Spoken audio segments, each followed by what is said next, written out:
What's up everybody, it's Cody. Welcome back to the channel. In this video, we're going to be talking about some different developments and housing options that are coming to the downtown Salt Lake City area. If you've already been following the channel, you know that I love to talk about what it's like to work, eat, sleep, live, and play here along the Wasatch Front. And this video is going to be no different. I'm talking about what's happening in the downtown market and what you need to know if you're looking at a housing unit. Even if you're not looking at one of these, this is going to be something that changes the landscape of the downtown area, and it's going to be very critical for you to be aware of. So with that being said, we're going to jump on my screen here in just a minute. Before we do that, if you are thinking about making a move here, or you already live in the area and you want to buy, sell, or invest in real estate, please reach out to me.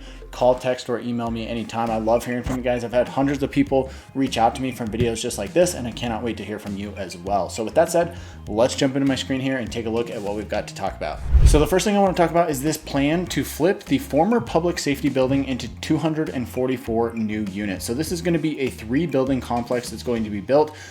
This is going to be, we're just going to cover some points here.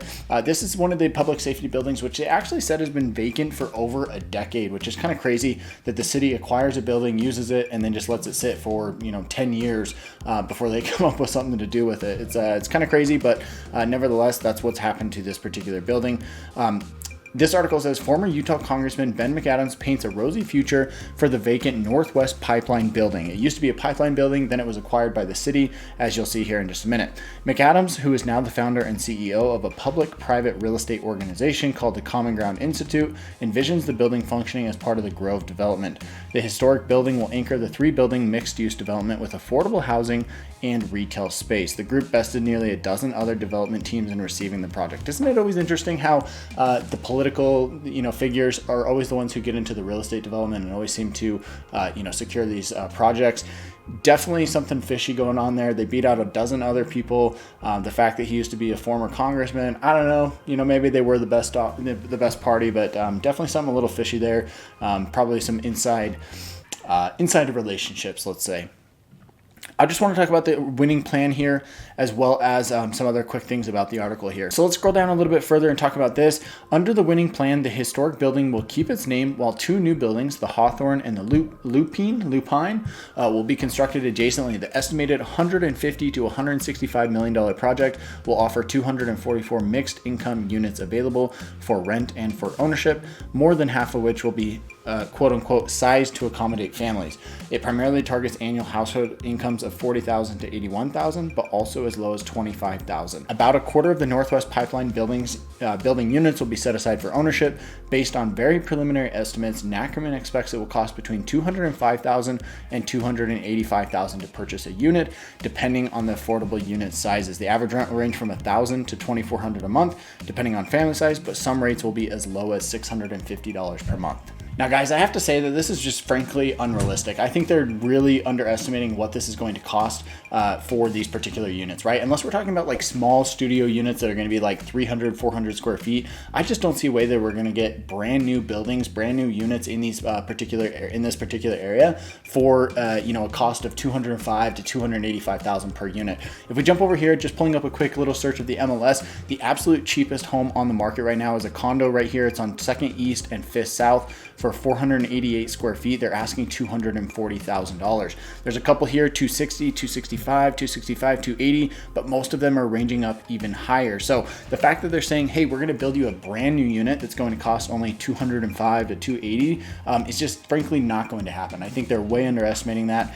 That's just my opinion. This is an older unit. I mean, it looks like a decent building, but it's an outdated unit right here for $240. So how are they going to build a brand new building that's all energy efficient and everything else for and expect to be able to sell it for $205 to $285? I just don't see that happening, especially unless it's just a small area like a studio. Maybe it's only like 300 square feet, then maybe. But again, if that's the case, if they're trying to target somebody who wants a cheaper place like that, who wants to, is okay with a smaller place like that, really, that's only going to work for a single person. And for that single person, if their income is, as low as $25,000, like they say, this means that the price of that home is still 10 times the annual salary of that particular individual, which is just unrealistic. Generally, most people will tell you, hey, your home price should be about 3 to 5 times, more like 4 to 6 times in today's day and age of your annual salary, right? So if you make $100,000 per year, you could theoretically, assuming, a 5x multiple, afford a home that is $500,000. So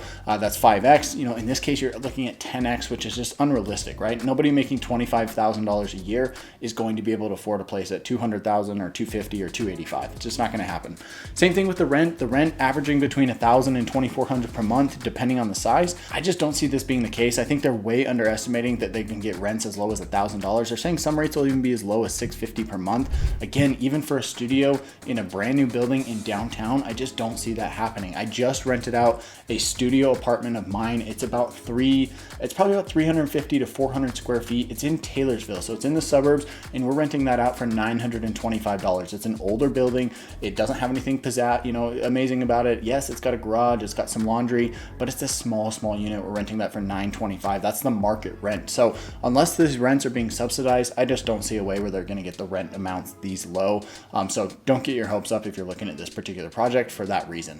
However, that said, this is going to change the landscape of downtown Salt Lake. So this is something that's very important to know. You're going to have 244 units there that could potentially house somewhere between 500 and 1,000 people, depending on family size. So it is going to add more traffic. We're going to have more parking concerns. We're going to have more, concerns with people being downtown.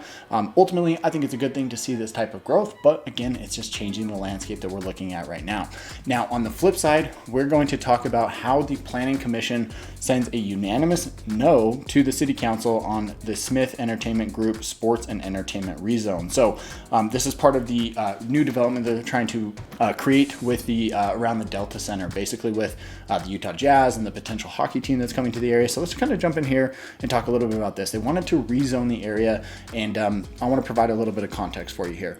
After receiving a presentation from the city's planning director last night, this is from a few days ago, the Planning Commission issued a strong rebuke to both the vision and timing of the proposal for zoning changes around the Delta Center. It voted 6-0 to reject the requested changes. The recommendation is only advisory to the City Council, which will make the final decision on the zoning requests and the 0.5% sales tax increase that would fund the sports, entertainment, and convention zone development. Now, really quick here, guys, I'm one of those people personally that kind of says, hey, look, I understand that we need to pay taxes. I don't want to pay more than I have to, but I do understand that there's got to be a minimum amount that we have to spend in order to fund some of these things. However, the fact that they're trying to push this 0.5% sales tax increase onto consumers, people who go out there and purchase and spend money in the downtown area in order to fund this, is actually kind of crazy, right? This is definitely going to benefit the SEG, the Smith Entertainment Group. This is going to benefit them, and they are the ones that are going to find the most business success because of this rezone, because of this change. So the fact that they're actually trying to take the expenses that they're going to have and push it onto the consumer rubs me a little bit the wrong way. I think they should be contributing. Of course, it's going to bring a lot of industry to the area. There's going to be a lot of money that comes into the area, and the businesses around that area are going to benefit because of that. But again, pushing that sales tax onto the consumers, it's just, I don't know, just kind of doesn't sit with me well. I don't know, it just doesn't quite sit with me well. I'd love to hear your thoughts on it. What are your thoughts about this sales tax increase? What are your thoughts about taxes in general with Utah and with Salt Lake City? How do you feel about this? Drop a comment down below. I'd love to hear your input. With that said, the zoning amendments submitted by Mayor Mendenhall include removing building height limits in the D4 zone, which would still require design review for buildings over 75 feet. After public input, the proposal has been modified to allow buildings only up to 600 feet. SEG is designed for a plaza on First South on the east side of the Delta Center, including setting buildings back from the right-of-way by more than the allowed distance. Standards would be changed so that the building with plazas and other similar public spaces are allowed to exceed the maximum setback, according to city briefing materials. This goes on, it talks about the different phases. You've got this new area right here, a bunch of residential, and they're actually talking about a phase 2 over here. It was revealed during the hearing that SEG desires to manage, if not own, 100 South and adjacent plazas as private. In addition, the mayor's request includes exempting the area from sign restrictions that normally apply.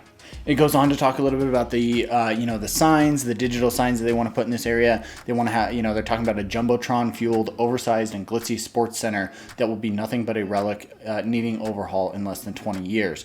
It talks a little bit more about that. As we go down here, in the last 25 years, we've demolished a lot of urban fabric and built a gigantic solution that promises to revitalize downtown. In fact, we've made this move more than once, each time with terrible consequences and each successful for only a short period. From Main Street businesses that have thrived for over 100 years, others, we were wounded deeply by Crossroads Mall, which in turn was killed by the Gateway, which suffered near mortal damage from City Creek Mall, which itself stumbles to find its sustainable way. I think this is actually a very fair point. At one point, Crossroads Mall was the thing, then it became the Gateway, then the Gateway, suffered, and now it's really just kind of run down. Now City Creek became the hot thing, and now City Creek's even struggling a little bit just because of what it is, the expenses that go with it, and just the development that's in that area. Unfortunately, Salt Lake has just not been able to sustain that. It seems like this is kind of a common theme in the downtown area. It seems like there's always all these development and these different changes that people try to implement, and unfortunately it just doesn't really quite work out the way that everybody wants it to. Of course, you always have people on different sides. You have some people who want XYZ, other people who don't want it, and somewhere you end up in the middle, and you can't always make everybody happy, but it seems like it's always, at least more often than not, a failure on the part of what happens with the city.